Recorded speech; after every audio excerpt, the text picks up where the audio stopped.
Hello dear students, welcome to magnet brains. मैं संचिता जैन आप सभी की सोशल साइंस एजुकेटर आज के सेशन में लेके आई हूँ आप सभी के लिए क्लास 10th की सामाजिक विज्ञान में इतिहास के चैप्टर नंबर 2 का अगला टॉपिक का नाम है आंदोलन के भीतर अलग अलग धाराएं। अभी तक इस चैप्टर के पार्ट 1 में हमने भारत में राष्ट्रवाद की भावना के लिए हुए कई सारे आंदोलन के बारे में जाना। ठीक है, अब उस आंदोलन के भीतर अलग अलग धाराएं क्या थी, यानी कि शहरी वर्ग ने इस आंदोलन को कैसे लिया, ग्रामीण वर्ग ने कैसे लिया, किस समूह ने इस आंदोलन को कैसे लिया, शहरों में गांवों में इस आंदोलन का स्वरूप क्या था, ये सारी चीजें आज के सेशन में हम जानेंगे। आज के सेशन को शुरू करने से पहले आप सभी इस रिक्वेस्ट है कि जल्दी से जल्दी और ज्यादा से ज्यादा आप सभी लाइक कर दें, शेयर कर दें, साथ ही साथ चैनल को सब्सक्राइब भी कर दें, क्योंकि मैग्नेट ब्रेन्स प्रोवाइड कराता है आपको क्लास 6 से लेके क्लास 12 तक के सारे courses free of cost high quality education के साथ। जी हाँ, और हम आपके लिए दोनों मीडियम में सारे टॉप कोर्सेज प्रोवाइड कराते हैं, इंग्लिश और हिंदी दोनों में। सीबीएसई के साथ साथ MP board, UP board, Bihar board, Delhi board, Rajasthan board के सिलेबस को कंप्लीट कराया जाता है। साथ ही साथ उन सारे स्टेट बोर्ड के सिलेबस को कंप्लीट कराया जाता है जहां एनसीईआरटी का पैटर्न फॉलो होता है, क्योंकि हम पढ़ाते हैं आपको एनसीईआरटी से। तो इतनी सारी अच्छी बातों के साथ और आपके लाइक शेयर के साथ शुरू करते हैं आज का ये सेशन, जिसका नाम है भारत में राष्ट्रवाद के अंतर्गत आंदोलन के भीतर अलग अलग धाराएं क्या थी। ऑलराइट, तो जितने भी आंदोलन मैंने पढ़ाए हैं आपको इस टॉपिक के पार्ट 1 में, यानी कि पहले टॉपिक में, वो सारे आंदोलन आपने पढ़े हैं। पहले तो ये बता दो, इस चैप्टर का जो पहला वीडियो है वो अटेंड किया सभी ने? सारे आंदोलन की सारी कहानियां याद हैं? अगर कहानियां पता है तब तो आगे की बात समझ में आएगी, क्योंकि इतिहास क्या है? इतिहास एक कहानी है। कहानी अगर आपने शुरू की नहीं पढ़ी, ठीक है, बाद की पढ़ी तो समझ में नहीं आएगी। बाद की पढ़ ली है और बाद की नहीं पढ़ी और शुरू की पढ़ ली है तो भाई कहानी का अंत कैसे हुआ वो कैसे समझ में आएगा?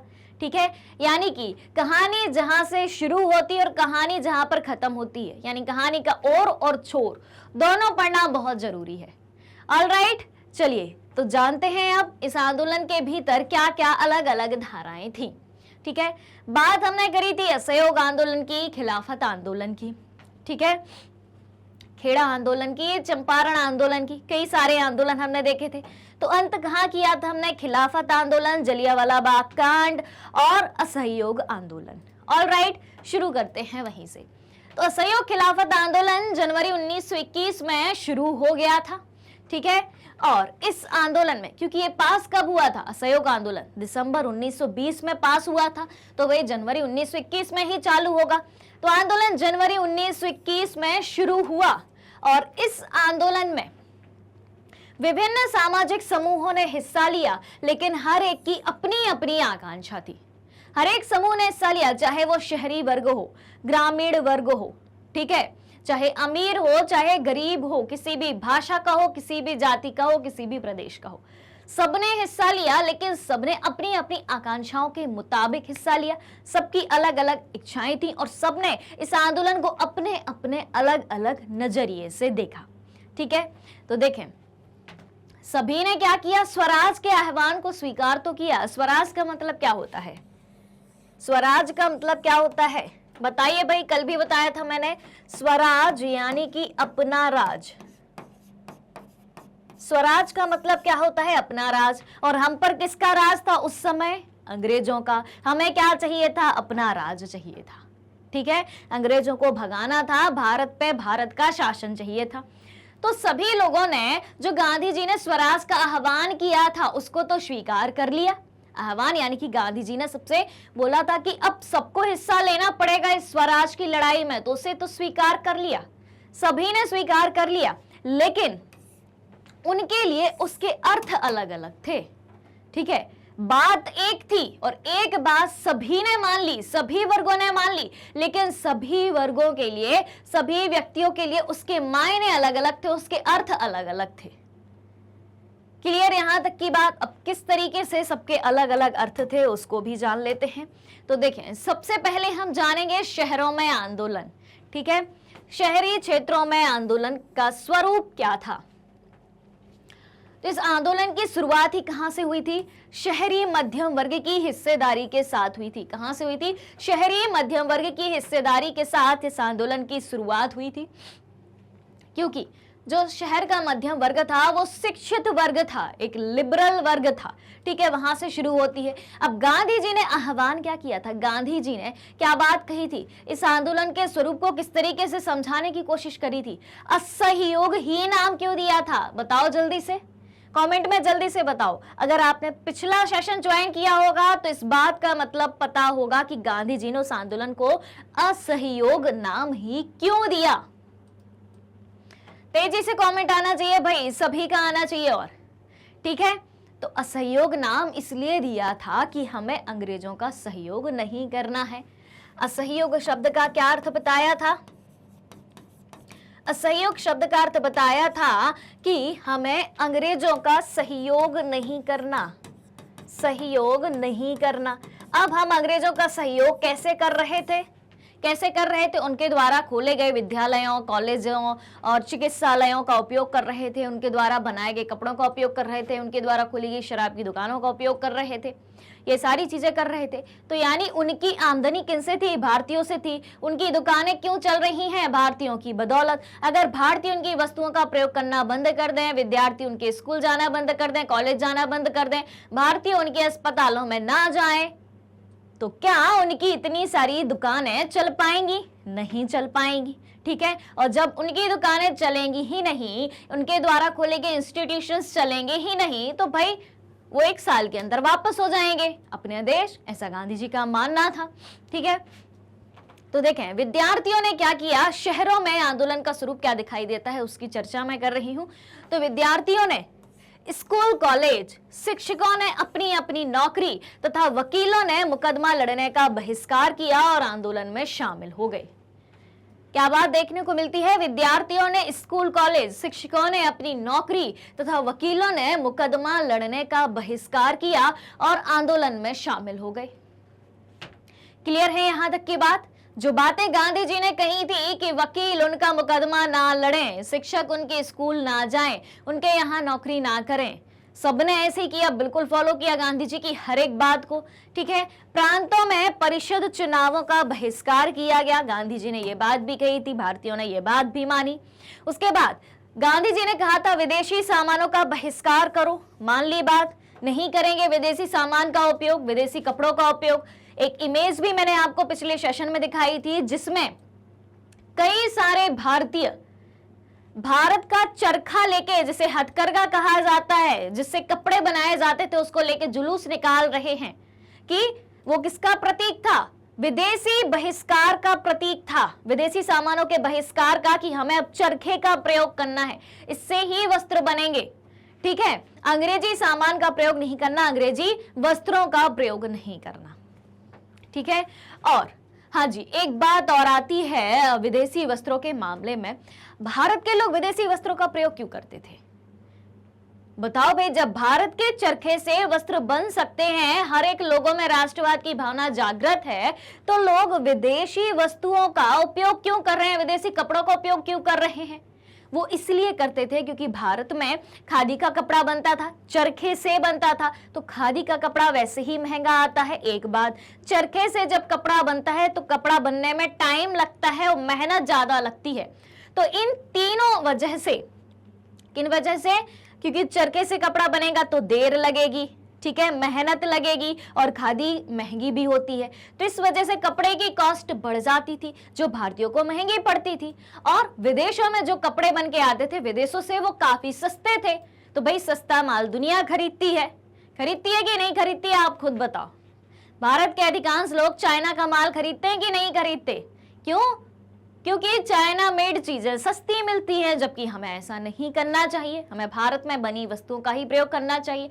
भारत में भी ऐसी कई सारी वस्तुएं हैं जो हर एक रेट में उपलब्ध हैं, आप अपने सामर्थ्य के अनुसार अपनी वस्तु खरीद सकते हैं, ठीक है। तो उस समय भारत के लोग अंग्रेजी कपड़ों का उपयोग करने लगे थे, क्लियर हो गई बात। इस वजह से उनके सामान को बढ़ावा मिल रहा था कि वो चीजें सस्ते में प्रोवाइड करा रहे थे। लेकिन गांधी जी ने कहा कि अगर हम यहीं पर उत्पादन इकाइयां बहुत ज्यादा मात्रा में लगाएंगे तो लोगों को रोजगार मिलेगा, और जब प्रोडक्शन ज्यादा मात्रा में होगा, ज्यादा क्वांटिटी में होगा, तो भाई चीजें सस्ती भी होंगी। उनका कंसेप्ट भी बिल्कुल सही था। ठीक है, तो विदेशी सामानों का बहिष्कार किया गया, शराब की दुकानों के सामने प्रदर्शन किया गया। ठीक है, पिकेटिंग की गई। पिकेटिंग यानी कि प्रदर्शन, धरना दिए। महिलाओं ने भी शराब की दुकानों के बाहर धरने दिए थे कि इन दुकानों को बंद करा जाए। क्लियर हुई बात। तो शहरों में इस आंदोलन का स्वरूप किस तरीके से दिखाई दिया, जितने पॉइंट्स मैंने अभी आपको बताए हैं। कोई समस्या यहां तक, इस कहानी में कोई दिक्कत? बढ़े आगे, चलो बढ़ते हैं आगे। अब ग्रामीण इलाकों में विद्रोह की बात करते हैं। ग्रामीण इलाकों में इस विद्रोह का स्वरूप क्या था? ठीक है, तो शहरों से ये आंदोलन बढ़ते बढ़ते बढ़ते बढ़ते भारत के सारे गांव देहातों में भी फैल गया। ठीक है, और किसानों और आदिवासियों का, गांव में कौन रहते हैं? किसान, आदिवासी। तो किसानों और आदिवासियों का संघर्ष धीरे धीरे हिंसक हो गया।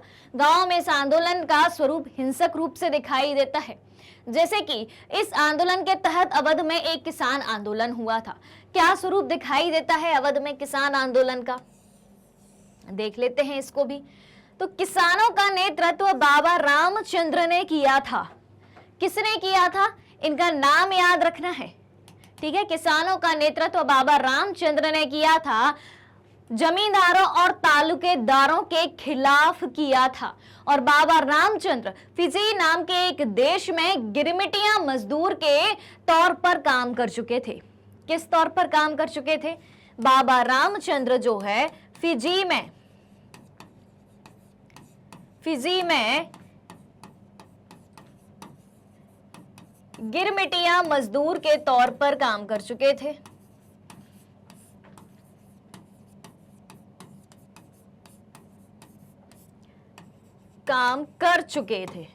ठीक है, तो उन्हें अनुभव भी था। अब आप पूछेंगे कि ये गिरमिटिया मजदूर होता क्या है? क्या पूछेंगे आप कि ये गिरमिटिया मजदूर होता क्या है जी? बता देते हैं वो भी।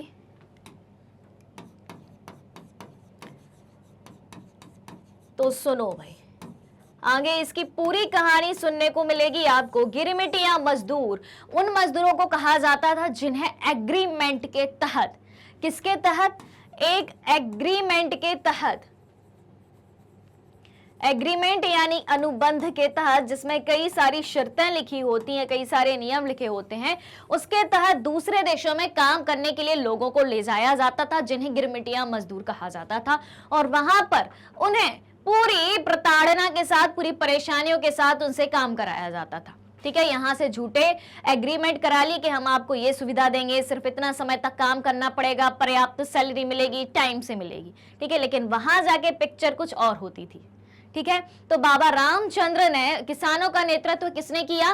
बाबा रामचंद्र ने किया, जमींदारों और तालुकेदारों के खिलाफ, क्योंकि जमींदार और तालुकेदार ग्रामीण इलाकों में किसानों को परेशान करके रखे थे। और फिर इसके बाद स्थापना होती है अवध किसान सभा की। ठीक है, अवध किसान सभा की स्थापना 1920 में जवाहरलाल नेहरू, बाबा रामचंद्र और कुछ अन्य लोगों के नेतृत्व में की गई थी। कौन सी सभा थी? अवध किसान सभा। कब? 1920 में। किसके नेतृत्व में? बाबा रामचंद्र, ठीक है, और जवाहरलाल नेहरू, इनके नेतृत्व में करी गई थी, ताकि जमींदारों और तालुकेदारों के खिलाफ खुला विद्रोह किया जा सके। क्लियर हुई बात। फिर आंध्र प्रदेश में आदिवासियों का आंदोलन हमें दिखाई देता है। आंध्र प्रदेश में आदिवासियों के आंदोलन का स्वरूप किस तरीके से दिखाई देता है?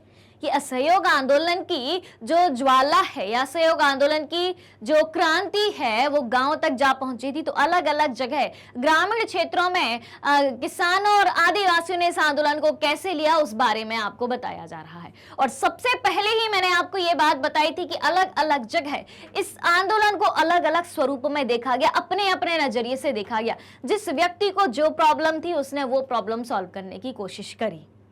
ठीक है, जैसे कि यहां पर हमने क्या देखा था?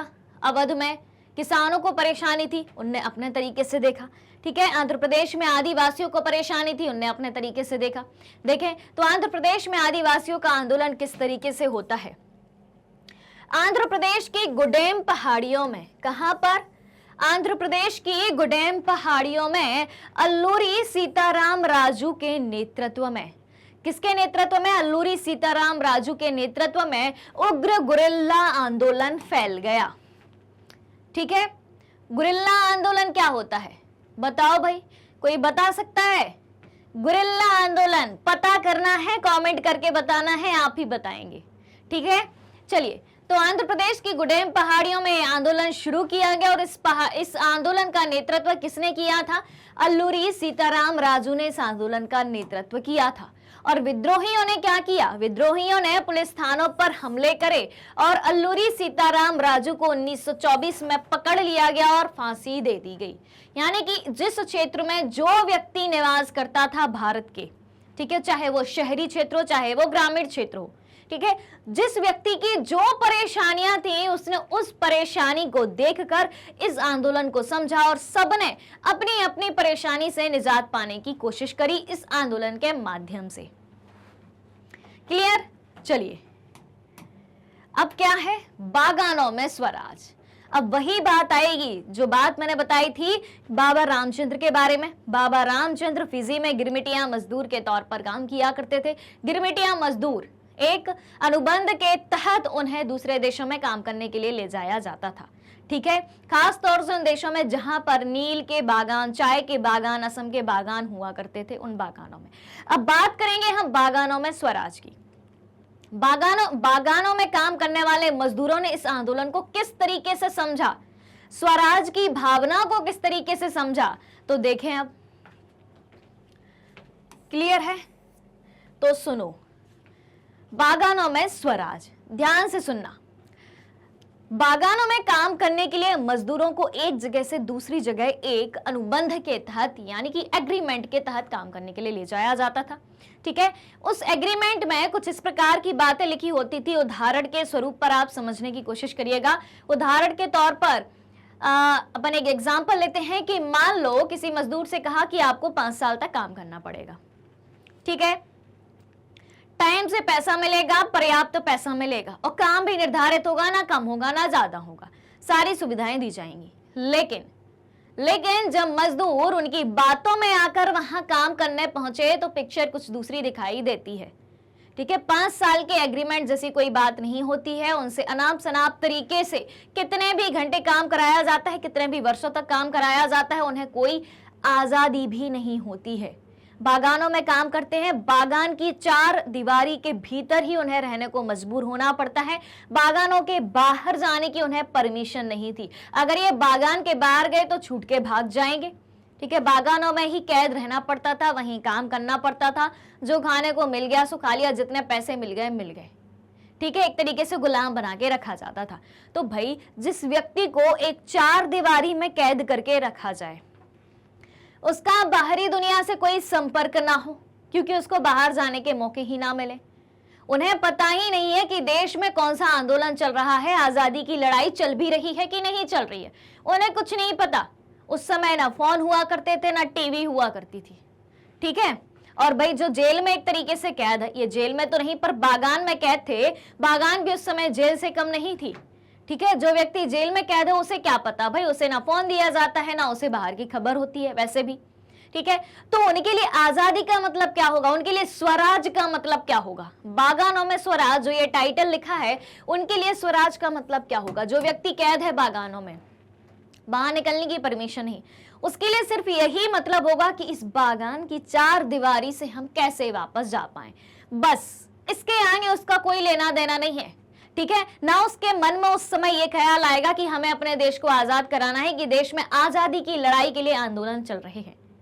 वो उस आंदोलन को कैसे समझेगा, वो स्वराज को कैसे समझेगा, वो इस तरीके से समझेगा कि हम जहां कैद हैं हमें वहां से आजादी मिल जाए। कोई भी व्यक्ति हो, आप कल्पना करें खुद को उस व्यक्ति की जगह, इमेजिन करके देखें, रख के देखें, क्या होगा बताओ भाई, क्या होगा। उसके लिए मतलब यही रहेगा कि बस मैं इस बागान से आजाद हो जाऊं, इसकी 4 दीवारी से बाहर हो जाऊं, बस। ठीक है। तो बागान श्रमिकों के लिए स्वराज का अर्थ था चार दीवारियों से बाहर स्वतंत्र रूप से आवाजाही, कि हमें यहां से अंदर और बाहर आने जाने को मिलता रहे, मैं यही काम करने को रेडी हूं, कर भी रहा हूं, बस अंदर बाहर होने को मिलता रहे मुझे, ठीक है। और उन्होंने 1859 के, अब ध्यान से सुनना, 1859 के अंतर्देशीय आप्रवासन अधिनियम का विरोध किया। 1859 में अंग्रेजी सरकार के द्वारा एक अधिनियम पास किया गया था, एक एक्ट पास किया गया था जिसे अंतर्देशीय आप्रवासन अधिनियम कहा गया था, ठीक है। यानी कि दूसरे देशों में प्रवास के लिए जाना, उसका एक एक्ट बनाया था और उसी एक्ट के अनुबंधों के तहत इन गिरमिटिया मजदूरों को वहां ले जाया गया था। अब वो जिस अनुबंध के तहत, जिस एक्ट के तहत, जिस एग्रीमेंट के तहत ले जाया गया था, वो उससे परेशान थे, तो बागानों में काम करने वाले मजदूर उसका विरोध करने लगे। और इसमें क्या शामिल था, जिसमें उन्हें बिना अनुमति के बागवानों से बाहर जाने से रोका जाता था। इस एक्ट में एक बात जोड़ी गई थी कि जो भी बागान में काम करेगा, जो भी मजदूर, उन्हें बिना परमिशन के, बिना अनुमति के बागवान से, बागान से बाहर नहीं जाने दिया जाएगा। क्लियर। और वो इसका विरोध कर रहे थे। तो प्रत्येक समूह ने स्वराज शब्द की व्याख्या जो है अपने अपने अलग अलग तरीके से करी थी। जो व्यक्ति जिस बात से पीड़ित था, ठीक है, उसने उस चीज से निजात पाने के लिए, मुक्ति पाने के लिए इस आंदोलन को उस तरीके से समझा। क्लियर। अवध में किसान परेशान थे, उन्होंने उस तरीके से समझा। बागानों में मजदूर परेशान थे, उन्होंने उस तरीके से समझा। तो इस तरीके से आंदोलन के भीतर अलग अलग धाराएं अलग अलग क्षेत्र में अलग अलग तरीके से हमें दिखाई देती हैं। ऑलराइट, इतनी कहानी क्लियर। इस कहानी में कोई डाउट? कहानी सुनने में मजा आया? चलें अब आगे। चलिए, तो ये कहानी यहीं पर खत्म होती है। क्लियर है। और अगर कोई भी बात समझ में ना आई हो, कमेंट करके आपको बता देना है। अगला सेशन जल्दी ही आ जाएगा अगली कहानी के साथ। चलिए, तो चलते हैं और मिलते हैं अगले सेशन में। अगर आप हमारे डेली के लाइव सेशन और रिकॉर्डेड सेशन से जुड़ना चाहते हैं, सारी चीजें उपलब्ध हैं मैग्नेट ब्रेन्स के यूट्यूब चैनल, वेबसाइट और एप्लीकेशन पर। मैग्नेट ब्रेन्स इंडिया का number 1 100% free online education platform है। इसके अलावा अगर आप ई बुक्स और ई नोट्स भी चाहते हैं, उसकी लिंक भी वीडियो के डिस्क्रिप्शन बॉक्स में दी गई है, वहां से आप अवेल कर सकते हैं। हमारे पास आपके लिए कई सारे टॉप कोर्सेज हिंदी और इंग्लिश दोनों मीडियम में उपलब्ध हैं। सीबीएसई बोर्ड के साथ साथ Delhi board, Bihar board, UP board, MP board, Rajasthan board के सिलेबस को कवर कराया जाता है। साथ ही साथ उन सारे स्टेट बोर्ड के सिलेबस को कवर कराया जाता है जहां एनसीईआरटी का पैटर्न फॉलो होता है, क्योंकि हम पढ़ाते हैं आपको एनसीईआरटी से। वैदिक मैथ्स क्रैश कोर्स और स्पोकन इंग्लिश जैसे स्पेशल कोर्सेज भी हमारे पास अवेलेबल हैं। आप उन्हें भी बहुत अच्छे से पढ़ सकते हैं। और इतने सारे कोर्सेस एक ही सिंगल प्लेटफॉर्म पर हाई क्वालिटी एजुकेशन के साथ, फुल्ली ऑर्गेनाइज कंप्लीट कोर्स के साथ एकदम फ्री में प्रोवाइड कराए जाते हैं। मैग्नेट ब्रेन्स यूट्यूब के अलावा अदर सोशल मीडिया प्लेटफॉर्म जैसे कि Facebook, Instagram, Twitter, Telegram, WhatsApp पर भी उपलब्ध है। आप हमें यहाँ भी फॉलो कर सकते हैं, यहाँ से भी सारी जानकारी प्राप्त कर सकते हैं। तो आज के सेशन को ज्यादा से ज्यादा लाइक शेयर करते हुए चैनल को सब्सक्राइब भी करना है। हमारे साथ बने रहिए, जुड़े रहिए, पढ़ते रहिए, खुश रहिए। Thank you so much.